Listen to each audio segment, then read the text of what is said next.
Imagine waking up every month and collecting $50,000 in rent. Not from a job, not from a business you have to show up to every day, just from properties you own. That's the dream behind rental real estate. Buy a house, rent it out, let the tenant pay the mortgage, repeat until you're financially free. Simple. Except most people never make it past their first property. Some lose money, some get crushed by repairs.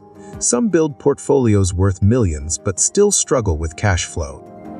Meanwhile, a small group of investors quietly build rental empires that generate 6 and 7 figures in wealth every year. So what separates them from everyone else? It's not luck, it's not timing, it's math. In this video, we're going to break down exactly how rental property empires are built, how much money they actually make where investors lose money, and what the numbers look like when you scale from one rental house to an entire portfolio. By the end, you'll know whether owning a rental empire is truly one of the best wealth building strategies in the world, or one of the most misunderstood. Every empire starts with one property. Let's assume you buy a rental house for $250,000. Most lenders require at least 20% down for an investment property.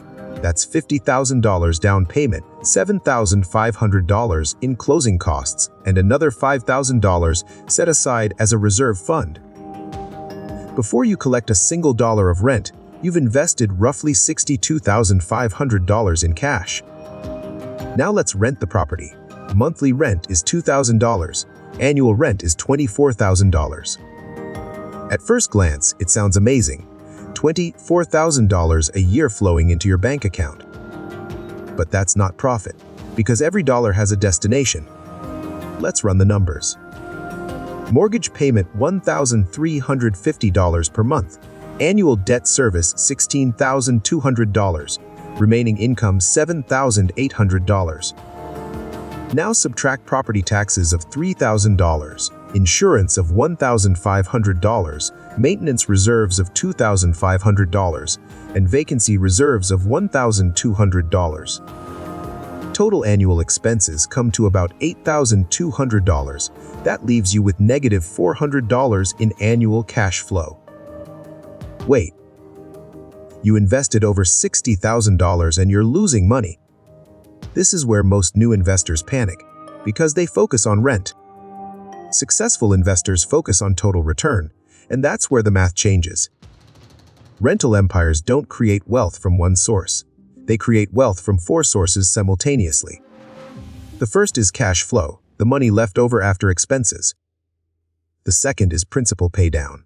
Every month, your tenant pays part of your mortgage. Let's say they pay down $3,000 annually. That's wealth being transferred from your tenant to you. The third is appreciation. Assume property values rise by 4% annually. A $250,000 property gains $10,000 in value every year. You didn't renovate it. You didn't work on it. The asset simply became more valuable. The fourth is tax advantages. Depreciation allows investors to reduce taxable income, potentially saving thousands of dollars every year. Now let's add everything together. Cash flow negative $400. Principal paydown positive $3,000. Appreciation positive $10,000. Tax benefits positive $2,000. Total wealth created approximately $14,600 per year on a $62,500 investment. That's why investors obsess over real estate. Leverage magnifies returns. Now let's multiply. 1 property becomes 5, 5 becomes 10, 10 becomes 20. This is where the empire starts forming. Suppose you own 10 rental properties, each worth $250,000. That's a portfolio worth $2.5 million. Combined rent is $20,000 per month or $240,000 annually. Sounds incredible. But scale introduces new problems. More tenants, more repairs, more vacancies, more management. The investors who survive understand one simple principle. Every property must perform on its own. Bad properties don't become good investments simply because you own more of them. In fact, scaling amplifies mistakes. 1 bad deal hurts. 10 bad deals can bankrupt you. Most people look at property price. Smart investors look at one number: cash flow per door. Not total rent, not appreciation, cash flow. Because appreciation is unpredictable, cash flow is controllable. Let's compare two investors. Investor A buys a luxury property that generates $100 per month in cash flow. Investor B buys a modest duplex that generates $500 per month in cash flow. 5 years later, Investor B has dramatically more income despite collecting less rent. Why? Because businesses survive on profit, not revenue. Rental empires are businesses, and businesses live or die based on cash flow. Most rental empires don't fail because of bad tenants. They fail because of leverage. Here's the typical story. An investor buys multiple properties with minimal reserves. Everything looks great. Then a roof fail HVAC system dies. A tenant stops paying, vacancies increase, interest rates rise. Suddenly the portfolio is losing thousands every month. The investor starts covering losses with personal savings, then credit cards, then loans. Eventually the portfolio collapses, not because the properties were bad, because the investor ran out of cash. The lesson is simple. Cash reserves are not optional, they're survival capital. Professional investors don't prepare for average years. They prepare for bad years. Now let's build a realistic portfolio, 20 units. Average value of $200,000 each. Portfolio value $4 million. Average rent $1,800 per month. Annual rental income $432,000. After property management, taxes, insurance, maintenance, vacancy, and debt service, annual cash flow comes to approximately $50,000. Not enough to retire on, but that's only part of the picture. Add mortgage paydown of $35,000 per year. Add appreciation of 4%, which equals roughly $160,000 per year. Add tax advantages. Now total annual wealth creation exceeds $250,000. This is where the empire starts making sense. The wealthy investor isn't getting rich from rent.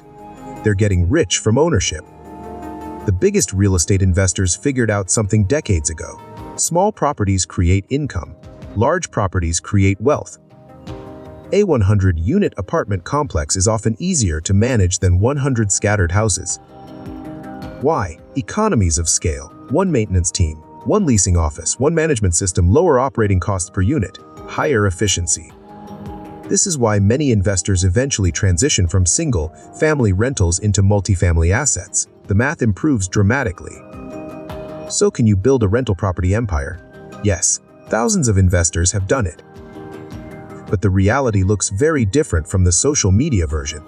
You won't buy one house and become rich next year.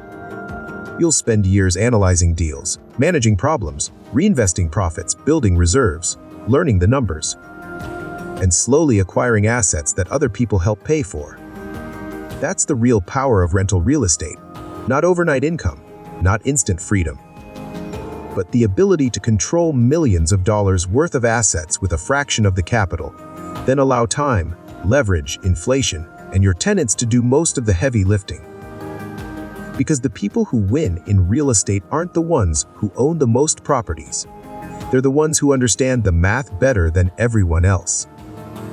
If you found this breakdown helpful and want more deep dives into real estate investing, personal finance, wealth building, and the actual math behind financial freedom, make sure to hit the like button and subscribe to the channel. And if there's another investment strategy you'd like us to break down with real numbers, let us know in the comments below. Thanks for watching. See you in the next one.